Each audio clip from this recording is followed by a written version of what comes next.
Hello students, मैं हूं आपकी हिंदी की टीचर प्रियंका यादव। आज फिर से आपके सामने उपस्थित हुए एक नए अलंकार के साथ। जी हाँ, जैसा कि आप देख पा रहे हैं, आप आज का अलंकार है दृष्टांत अलंकार। सबसे पहले इसकी परिभाषा देख लेते हैं। काव्य में जहाँ एक ही भाव या आशय की दो बातें कही जाए वहाँ दृष्टांत अलंकार होता है।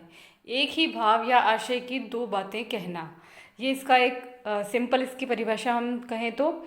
अब साहित्यिक रूप में अगर हम देखें तो इसकी परिभाषा होती है, इस अलंकार में उपमेय और उपमान में बिंब प्रतिबिंब भाव की समानता पाई जाती है। उपमेय और उपमान जैसा कि हम पिछली कक्षाओं में पढ़ चुके हैं और आपको मैंने बहुत अच्छे से एक्सप्लेन किया है, फिर भी आप एक बार देख सकते हैं कि उपमेय का क्या अर्थ है, उपमान का क्या अर्थ है। उपमेय यानी कि आपको मैंने कहा था आपको दो शब्द याद रखने हैं, जिसकी और जिससे। उपमेय जिसकी तुलना या समानता बताई जाती है, और उपमान जिससे तुलना या समानता बताई जाती है। जैसे कि अगर मान लिया जाए कि चंद्रमा और मुख दोनों की आपस में तुलना और समानता बताई जा रही है, तो जो उपमेय है वो कहलाएगा मुख, यानी कि जिसकी तुलना की जा रही है। किससे की जा रही है? चंद्रमा से, तो चंद्रमा क्या कहलाएगा? उपमान कहलाएगा। तो इसी तरीके से यहाँ पर बताया गया है कि उपमेय और उपमान में बिंब प्रतिबिंब भाव होता है, अर्थात जो उपमेय है वो एक तरह से उपमान की परछाई होता है, बिंब प्रतिबिंब, है ना। तो वो चीज़ यहाँ पर बताई जाती है। एक एग्जाम्पल से देखेंगे।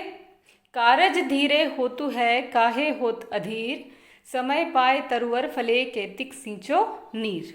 यहाँ पर बताया गया है कि यदि कोई कार्य है वो समय ले रहा है, अर्थात धीरे धीरे हो रहा है, तो तुम उसके प्रति अधीर क्यों हो रहे हो, धैर्यहीन क्यों हो रहे हो?